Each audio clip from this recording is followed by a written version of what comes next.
Um, so this morning, we're sort of ending this series that we began on Easter Sunday, really about what you got, right? Like, what do we have? What is it that we have that we can lean on? And as I was thinking about that this morning, I imagine, when I go see a speaker or something, like, whether I recognize it or not, there's something within me that says, well, what you got for me, right? And so some of you may be feeling that way when you come to Sunday services. Well, what you got for me? What you got, to share with me? And we've been flipping it around because it's not about what I've got for you. It's what do you have? What is it that you have for yourself? What is it that you have for the kind of life you want to live? What is it that you have in order to create not only your dreams and your aspirations to be made manifest, but through that, what do you have to make the world a better place? To have a greater impact and to really make the world that heaven on earth that we want to live into. And I am somebody who believes that, I can have my little piece of heaven here on earth, and I won't fully live into it until all of us are living into it. Amen? Because we are that interconnected. And so who I am and what I do has an impact and has an effect on the consciousness of humanity. And together, as we raise the consciousness of humanity, it'll be an even quicker and deeper experience of God for all of us. And so, what you got? Think about what you got to make that all possible. And we began by recognizing that what we've got is something that is already within us, seeking to be expressed, not only for the good of our life, but for the good of the world. What we've got is something that really allows us not only to witness God in the world, but to be a part of bringing God more fully into manifestation, into the experiences that other people can connect with and be supported by. That what we've got is the power within us not only to feel and know ourselves as blessed, but to be that great blessing that we are called to be, not only to witness the miracles of our lives, but to be miracle makers. How many of you recognize that every single moment of our lives, we can make miracles happen? Now, if you said yes, I love that, and I want to talk to you because I have moments where I forget. But these are the moments that we get to remind ourselves of that. So what we've got, we started with talking about, we've got a big God, right? Like we've got a God that knows no boundaries, knows no limitations. We may think that God is limited or that our own potential for good is limited, and God doesn't know anything about that.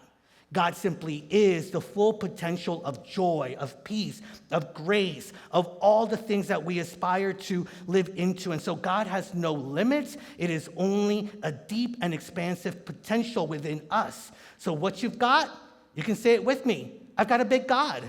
Say it with me. I've got a big God. And together, let's say it like we've been doing it. Our God is a big God. And because our God is such a big God, because God is itself the essence of grace, regardless of the size of our faith, which is also something that we have and that we can lean on, we can do big things. See, because last week we talked about no longer minimizing the level of faith that we've got, instead recognizing the faith that we've got and doing our best to not minimize it, but to nourish it, to continue to support in it growing, and recognizing that regardless of what our limited thinking and our feelings of unworthiness or whatever it is that we throw on top of that, God can do amazing things with just a faith the size of a mustard seed, right? And so we can do big things, and say it with me, I am qualified for big things. Say it with me. I am qualified for big things. What qualifies you? That we're a child of God, right? Like that alone in itself. Could you imagine what life would look like? And I bet you can, because you've had those experiences of recognizing that we are children of the divine, that we are expressions of God in the world. And when we have those moments, how many of you feel blessed? How many of you feel that you can take on the world? How many of you know that, yeah, I've got challenges, I've got issues, I've got problems. People around me have issues, challenges, and they've got problems. And they're no greater than the power of God within us, right? And so we are children of God. We are expressions of God. We are expressions of good. We have the Christ nature within us. We are human and we are divine. And there's such beauty in recognizing both aspects of ourselves, which really are part of the same coin, right? Like different faces of the same coin. And when we bring together our humanness and our divinity, amazing things can take place. And why is it that we are qualified to do great things? Simply because we are holy and we are sacred. Now just take that in for a moment. We are holy and we are sacred. And it is through that we get to remember that we are whole. How many times have we heard we are holy, we are sacred, but we haven't allowed it to fully, have its thing with us, to really embody it, to really allow ourselves to live into it, to allow that holiness to be what breathes us, what moves through us, what expresses, not only through us, but what expresses us in the world. And so we've talked about the fact that we don't have to have a big faith in the bigness of God, because even a tiny little bit of faith can do amazing things, and we can accomplish amazing things. Now, the other aspect of that, right? We've got the big God, we've got whatever size of faith we've got, and we're going to be okay with where we're at with it now, because we're also going to be okay with knowing that we can do the things to continue to grow it and be it more out into the world. But what else do we need? Well, not only is it the third part of this series, but it's the third part of this equation. We've got a big God, we've got our faith, then we ask ourselves, what about direction? How can I direct this faith? How can I be directed by this faith? And I believe that faith becomes even more alive within us, and it fuels our steps as we give it direction and as we follow the direction of it. And so the question today is, what direction is your faith pointing you into? Just take a moment to think about that. Wherever you're at in life, wherever you're at with your faith, wherever you're at with believing in the bigness of God, wherever you're at with that, where is faith pointing you into?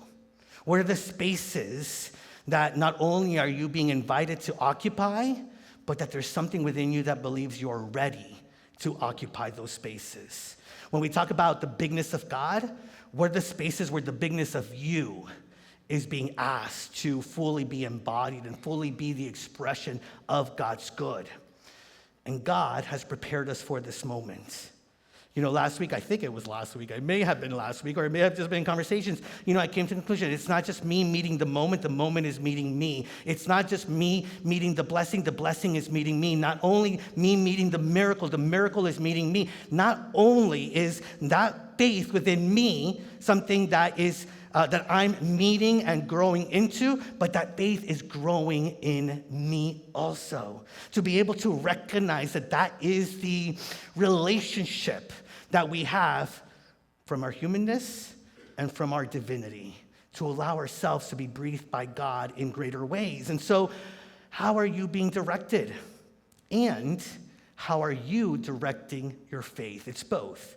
How am I being directed, and how am I directing my faith? And as that one of the verses that speaks about that mustard seed that we shared about last week says, if you have faith the size of a mustard seed, you will say to the mountain, move from here to here, and it will move. See, so we tell the mountain, you move from here to here. What are the ways in which whatever limitations, whatever thoughts of unworthiness, whatever has kept you from playing in the bigness of God's experience and life within you, what are those things that are keeping you from doing it? And it's time to just say, move. Just move.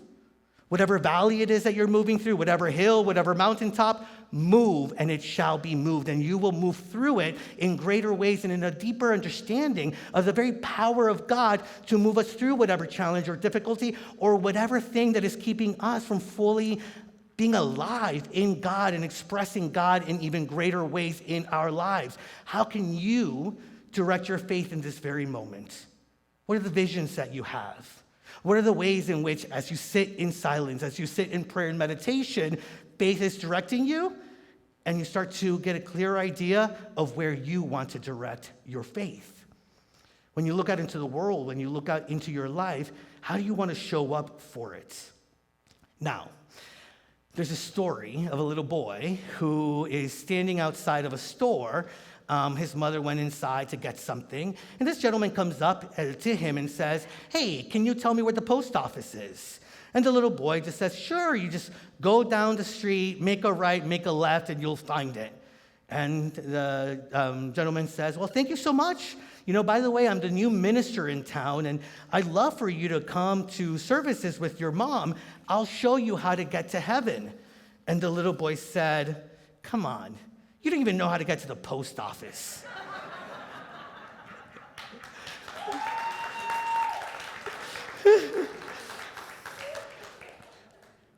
Fortunately for us, we each can find our own direction.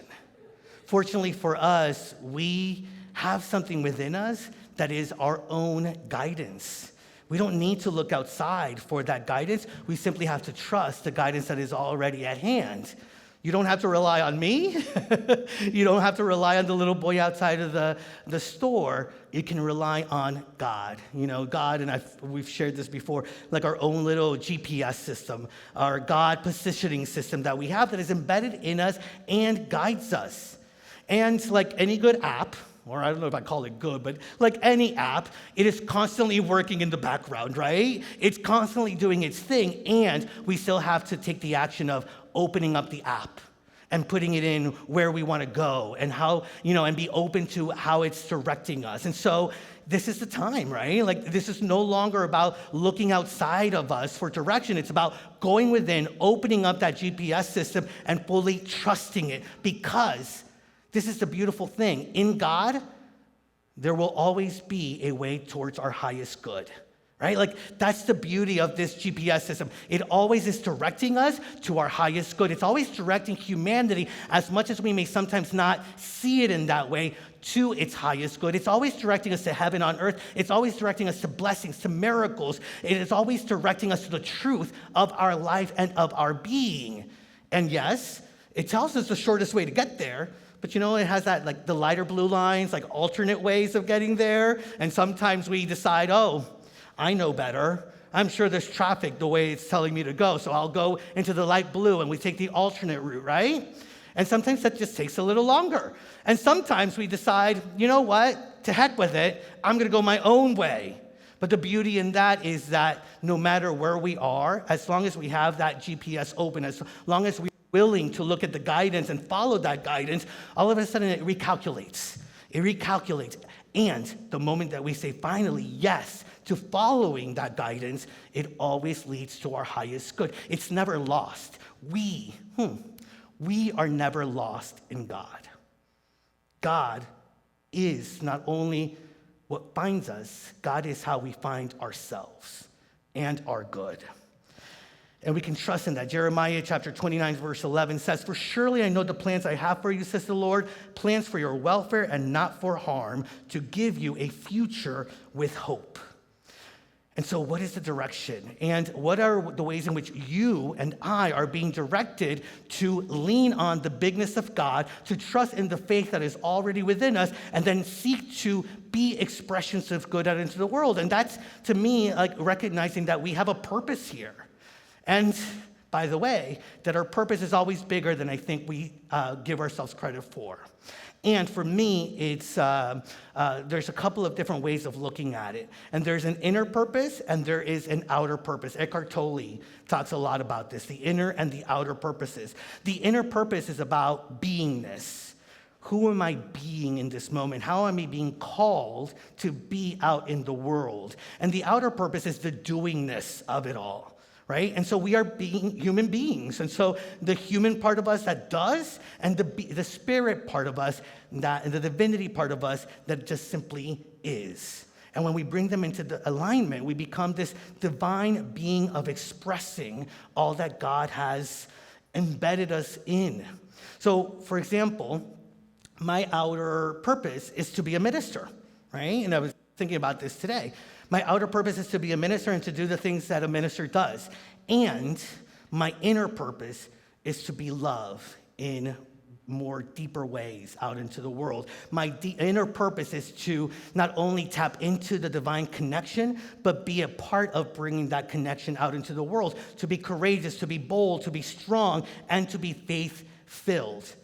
Now, earlier in the service, the first service, I said, not everything makes me happy about being that outer minister. And I jokingly said, I don't like Excel spreadsheets. I'll be honest with you, I love Excel spreadsheets. They're the greatest thing in the world. If you know how to use Excel more than 10% of its functions, talk to me because I'm going to love you. And there are things that we do and are about in the world that if they're not in alignment with how we want to show up in the world, it's for naught, right? And so Eckhart Tolle says, awakened doing, which is this coming together of the inner and outer purpose. Awakened doing is the alignment of your outer purpose, what you do with your inner purpose, awakening and staying awake. Consciousness flows through you into this world. It flows into your thoughts and inspires them. It flows into what you do and guides and empowers it. So what is your beingness inviting you into today? Direction is not just about where we're going. Direction is about how we are getting there, who we are in the process of moving into it. And to have the courage with knowing that, I may not fully know my way, but I know myself enough to trust in the bigness of God, to trust in my faith, and to trust that as I continue to walk this path in faith, the direction becomes clearer and the guidance becomes stronger. As I was sitting with, my purpose for today, many of you know this.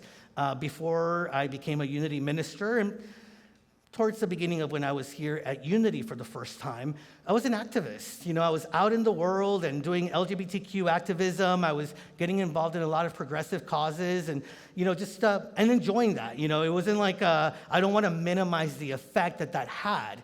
And I realized that I was reacting quite a bit. It was about the reaction that I was having to the way that I was seeing things and the things that were being done to me.